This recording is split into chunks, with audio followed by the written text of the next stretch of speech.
Alright, ma'am. So who do I have here with me today? Rachel Schurz. Rachel. Alright, nice to meet you. Nice to meet you too. Thank you for doing this with me. It's an honor and a pleasure. First thing, if it's okay with you, how old are you and what's your current living situation? Right now, I just barely turned 47, and my current living situation is homeless. Alright, so being a female, it's already dangerous out here just by yourself, right? Yes. Being a man, anybody. But being a female, would you elaborate on what it's like being out here on these streets by yourself? Or I don't know if you're by yourself. Are you? No, I do have a Significant other or partner? no, he's more, I want to call him my roommate. Like a helper, just someone aid and assist. Me and him are, he's a guy, he's a Navajo, his name's James Begay. First day I met him, we hit it off, joked around, we just clicked. We take care of each other, I always call him my security guard because, being out here, I've been approached pretty much every day by a certain or different kind of male approach for sex, for money. Man, I'm sorry to hear that. That's so awful to hear, but that's the reality of what it's like out here. And a lot of people who will be watching this don't know that. They don't understand that, things like that go on out here. I mean, without getting anyone in trouble or anything, could you elaborate on or tell the people, what are some things that you've seen that are crazy without getting anyone in trouble, because that's not what we do here. But let's see, to me, getting chased off from the library, getting told, hey, we can't sit here, it's called urban camping if we have a blanket out, or you can't sit right here because it's private property. But you have an officer and the park ranger on different pages, because then the park ranger says, oh no, that private property, no, that's public property. The police officer says, no, you can go ahead and sit here, it's public property, go ahead, lay a blanket out. But no, the park ranger says, no, that's urban camping. So it's like, you got these two officials or two somewhat co-workers, they're not on the same page. Yeah, it's awful. And it's not cool. It's like a do or die situation, Yeah, damned if you do, damned if you don't. And how do you, since you brought it up, how do you feel about that urban camping rule? I thought at first it was just in Tempe, but it turns out it's all over the valley. It's everywhere. Phoenix, Tempe, Mesa, everywhere. And like you said, if you have a blanket or backpack or you're pulling a trestle, whatever, you're gonna get stopped for urban camping. You can't. It's a shame that parks have become.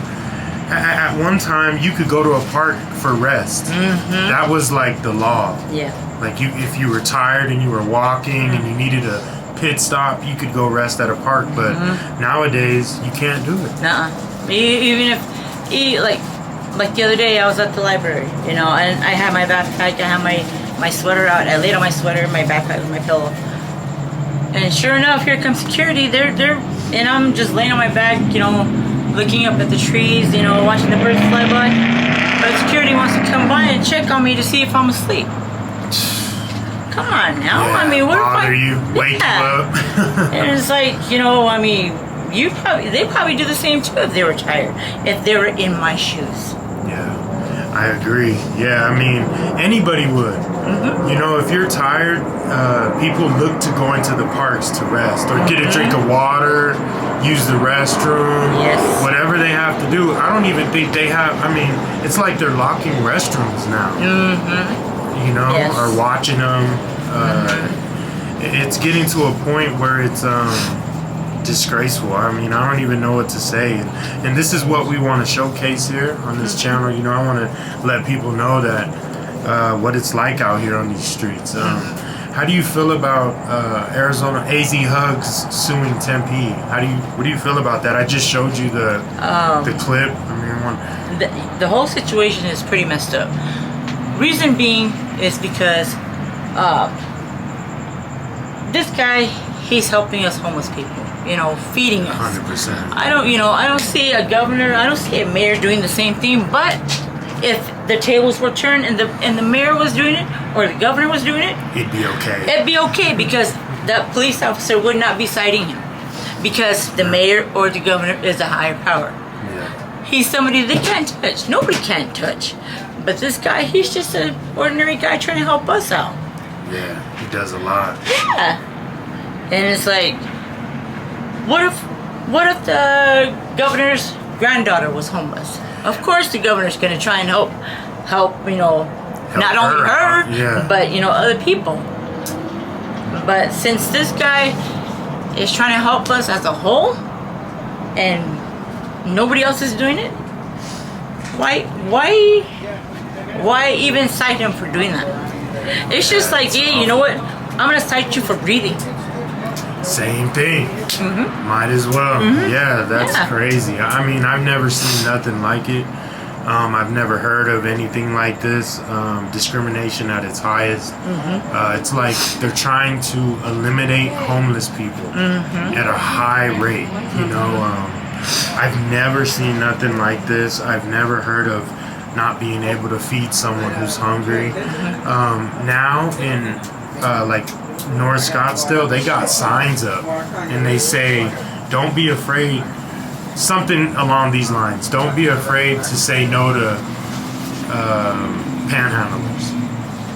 They had the same signs up in Mesa too, but I don't see them really? anymore. I don't see them anymore. Yeah, that's awful. Yeah, I can't believe. Answer me this: what's the difference between a panhandler and somebody paying tithings at a church? Nothing. So couldn't somebody from the church say no? Yeah. Or the people that are paying their tithes, can they tell the bishop or somebody no? No, yeah, I mean they could, but no one would do that because it's a church and it's a non-profit organization. It's awful, man. I mean the fact that's a good point that you made.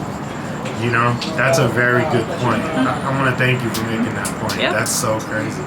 They wouldn't say nothing. Yeah, of course they wouldn't, because they would feel like it's a church and you're doing the work. Yeah, the work for their God. They think that their God's gonna, damn them to hell for not, giving up. 10%. Yeah, but check this out. I want to know the cop or the city of Tempe, right? That's getting sued. I want to know what kind of church they go to. Is that what their God teaches them? To cite somebody that's going to help us homeless people? To feed us? Yeah. Is that what their God teaches them? Because I want to go to their church. I want to see what their God teaches them. What's going on? Yeah. Because, man, that is awful. If we're supposed to be living by the Bible and they, hey, this is the 10 Commandments or whatever, show me in your Bible. That's what it says. Don't feed homeless people. No, it actually says to help thy neighbor, help one another, be kind, be humane. I think the world has lost empathy and compassion. That's what I feel. I don't have any other words to put it, but they just lost all compassion for people in general. To me, I think it's awful. It's crazy. And then what's going on in the world, a lot of this, they're busting everybody for doing wrongdoings with,